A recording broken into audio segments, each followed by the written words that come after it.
for today's video, magluluto po tayo ng ginataang isda na may pechay at talong. So first of all, of course, igisa natin tong ating onions, garlic, at saka luya.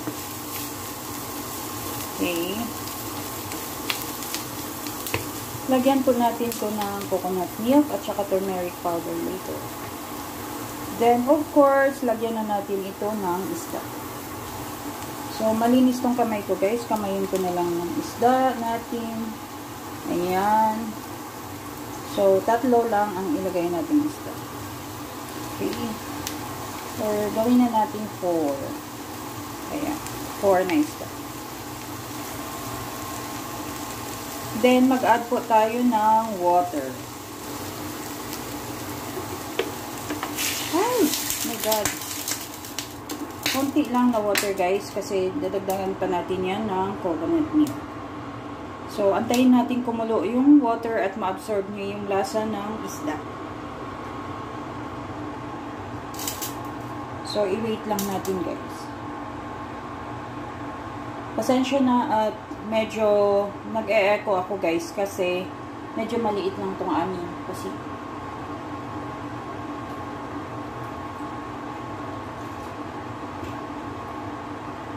Tapos, ito yung iba nating isda, guys, na niprito.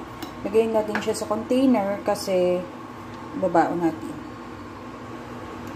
Ayan. As you can see, guys, nag-stain tong ating tissue kasi meron akong nilagay na turmeric powder. Ayan. So, ito, guys, ang ating coconut milk na ilagay sa ating isda. Yan, kumukula na siya konti. Then, i-ano na natin tong ating coconut milk. Ibuhos. Sarap yan. Ubusin na natin, guys. Ayan, antayin natin kumulo. And then, we'll add some spices. Pag kumulo na siya.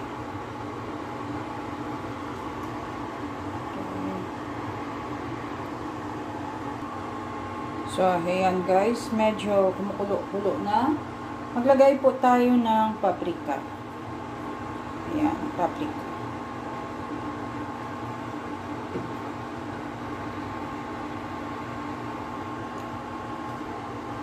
Ayan, guys. Kumukulo-kulo na yung ating gata. Ilagay na natin tong isang sili dyan. Okay. Then, of course, ilagay natin ang ating mga talong. 2 pirasong talong lang to, guys. Yan. Okay.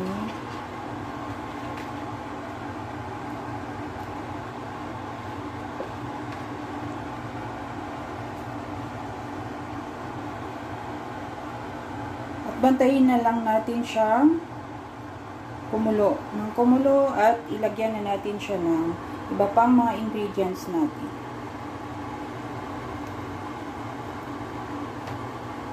So, ayan, guys. Mapadami na naman ang kain natin nito, guys. Okay. Tingnan niyo. Dapat kasi wala na palang tubig. Akong nilagay. Gata na lang gata. Anyway.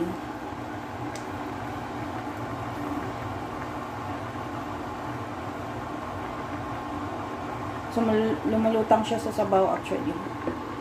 Pero, okay lang yan kasi meron pa tayong pechay na ilalagay.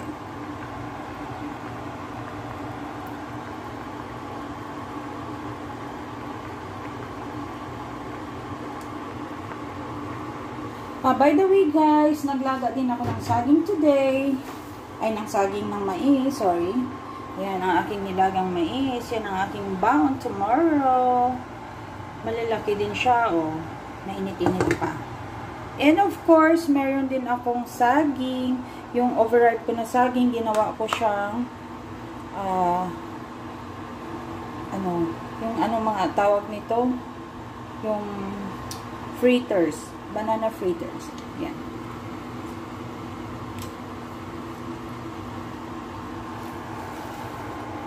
So, balik tayo dito sa ating niluluto. Kulo-kulo na talaga siya.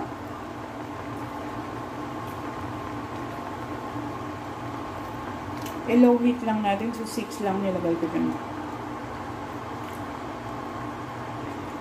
So, tikman natin to. Konti. Kung anong lasa.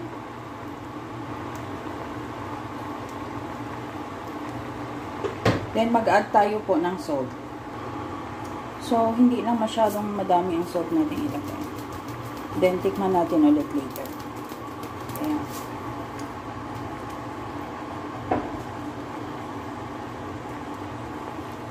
Mukhang masarap na siya at mabango, guys. Sarap nito later. Actually, ang unang time na kumain ako nito, yung doon ako, na nag-a-apply pa ako dati sa Manila, yung second cousin ko, yung asawa niya nagluluto ng ganito. Ayan. Pero ngayon ko lang ito ni-try na iluto. Actually. Pero actually, gustong-gusto ko to.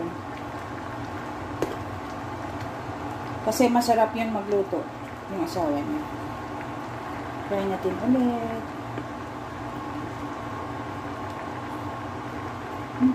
Parang ang alat. Menchi.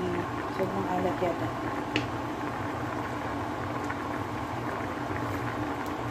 Sobrang alat na, guys. Mapadami pala masyado yung nilagay ko na ano, na asin, sorry naman. Pero lagyan natin siya ng pechay. Ito yung stem ng pechay. Lalaki lang. Oh, diba? Pag na-absorb to siguro ng pechay, okay na to.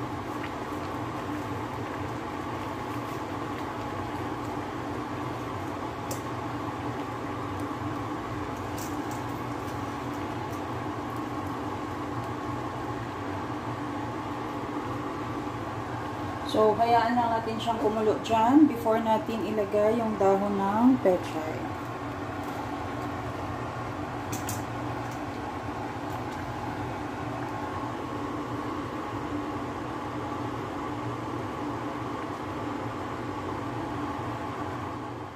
So, ito na guys, ang ating ulam ngayon. Ginataang isda na may pechay at talong. Tara na, kain na tayo! But before we end, don't forget to like and subscribe on my channel, Pink Mom RN. Thank you for watching! See you in my next vlog! Bye! God bless everyone!